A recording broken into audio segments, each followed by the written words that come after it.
So it's summertime, and who likes to travel? Okay, yeah, but how far do you travel? You travel thousands of miles for at a time? Yeah, yeah, like me, yeah. My annual trip up to Burning Man is a 1,000 mile round trip on a regular. Yeah, but of course, a friend called me up. Was like, "Hey, somebody was posting this, and we can buy this art car for real cheap, but it's sort of up in north." Uh, but yeah, it is. So we sort of planned that out, and we said, "Hey, yeah, it's going to be a long trip, and let's go do something fun on the way there because otherwise, it's just going to be a boring trip." Yeah, but we have mountains we're in a valley. We have mountains all around. There's mountains all through California, the East Coast, but there's very few mountains that you know we wonder about. Yeah, but yeah. Anyways, our trip, yeah, we did that just about 2 weeks ago. We left from here and headed north. We one night we stayed in Reno, and we stayed at the Grand Sierra Resort, which is one of my I I stayed there in the RV park pretty much right after our return to civilization from the dusty city. But of course, to make the trip more enjoyable, we took a little side trip to everyone's mystical mountain. We drove by it like last year. I did another trip up to Canada, and we passed by it because it's right next to a highway. But it's Mount Shasta, and there's all kinds of weird stories that come out of there. It's in Northern California, real close to the Oregon border, but it's an outdoor adventure destination. Weekend warriors drive there in droves to come to the massive snow-capped volcano, camp in the miles of national forest, and some enjoy some of the purest water in the state. The snow-capped Mount Shasta graces the southern end of the Cascade Range in Northern California. Yeah, you may not realize it, but it is still considered an active volcano. Yeah, and that the last uh, explosion was actually in I think like 1780, so it actually was quite recent. You know, but it is not the tallest mountain Either it's like the tallest mountain all through California. Where the one in Alaska is the tallest one at 20,000. Other ones are, they're all 14,000 feet, but it ranges in hundreds of feet of the difference. But anyways, yeah, we checked into a nice woodsy motel that had a nice restaurant next to it. It's called the Shasta Inn, and it has a great big, almost like totem pole with this huge. I'm almost gonna say it's a Bigfoot or a Sasquatch or a black bear right in the front of the hotel. It was actually very interesting. It was sort of like a restaurant row and hotel row right just on a it was the highway the business highway intersect.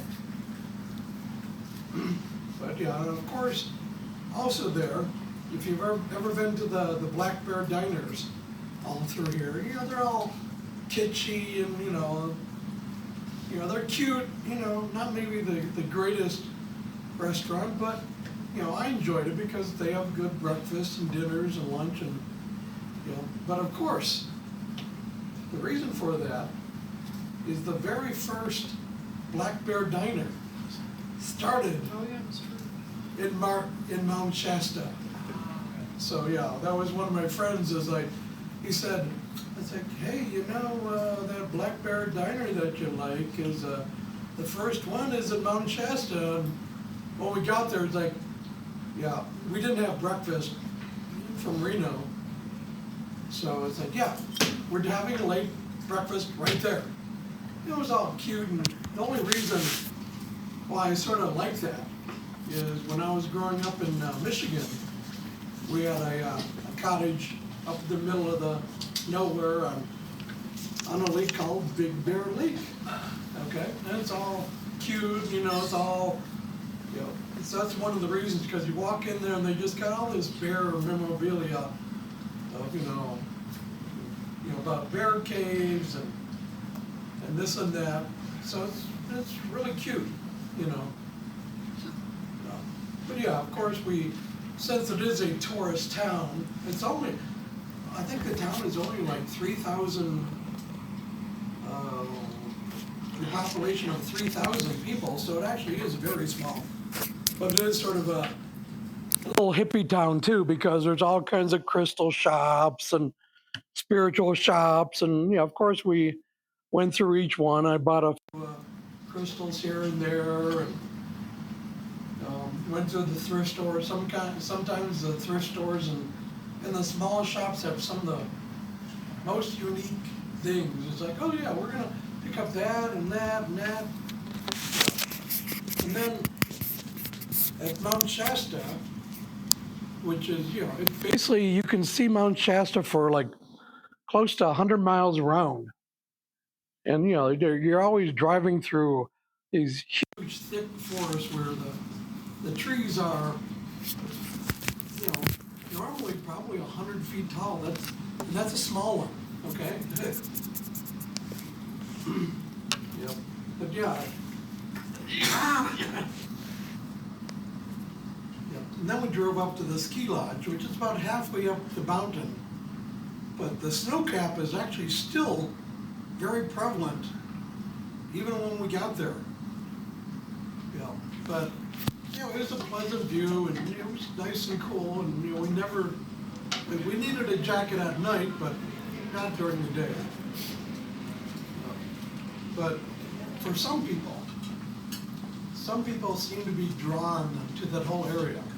There are so many stories of people just, coming into town thinking, oh, we're just going to stay here, and, we're just driving by, and for some reason, there are lots of people that just stay there. They say, yeah, we're just driving by, but we've been drawn to this place, and we're not leaving, okay? And they start their own adventure business, doing hiking trips and reading up on all the local lore. And there are so many different stories that are heeding the mountain's call. Many of the Shasta's spiritual-minded visitors make their way to the Shasta Vortex Adventures, a touring outfit in the town of Mount Shasta. It's a quaint little house on Chestnut Street, just off the main boulevard, right next door to the Metaphysical bookstore.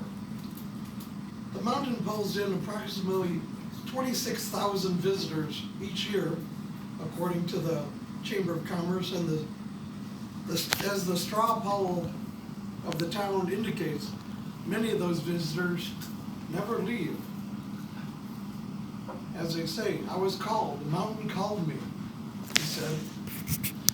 When I'm walking through the forest, I feel like I'm walking through a cathedral. Yep.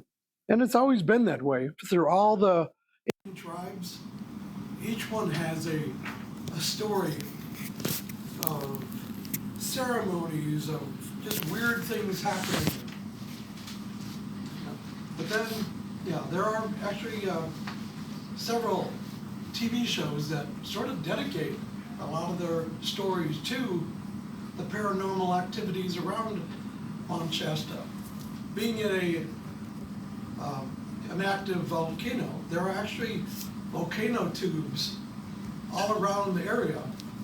And there's been several stories of people walking through the tubes and just disappearing, never coming back. Yeah, the Native Americans have always felt the mountain was the sacred center of the universe. There are even stories that they talk about being the home of the Creator. And there's even the story of that there are the Lemurians that actually live within a mountain, okay, that are actually when Lemuria and Atlantis, when they supposedly had a thermonuclear war, the people escaped to underneath the mountain. But, so anyways, yeah, there are so many stories to talk about that. I think there is even a thing saying that some of the ideas from Close Encounters of the Third Kind actually came from people that visited. It's like, yeah, we can actually make a story from all the things that people talk about over here. But by the end of the day, that when we traveled, it was just another cool evening to enjoy. The next day we packed up for our original purpose of the trip to Chico, California, to pick up an art car for sale, quite cheap that is, called the Rusty Palm, a mobile bar to cruise around Flat Rock City, which is created for the purpose of Burning Man. Coming up soon to finish off this summer in the northern regions of Nevada. We made it back to Reno for the night and stayed at the Circus Casino. We had dinner at Ramsey's Kitchen, which was sort of pricey, but to celebrate the ownership of the last leg of the trip. There's a big street fair outside next to the casino. We walked through it and enjoyed the last cool night before we got back to the heat in southern Nevada. It was a heavy haul on the way back. In 4 days, we did over 1,500 miles round trip. We made it home safely. But only begin a new story of the creation of the Dusty Palm in more ways than one.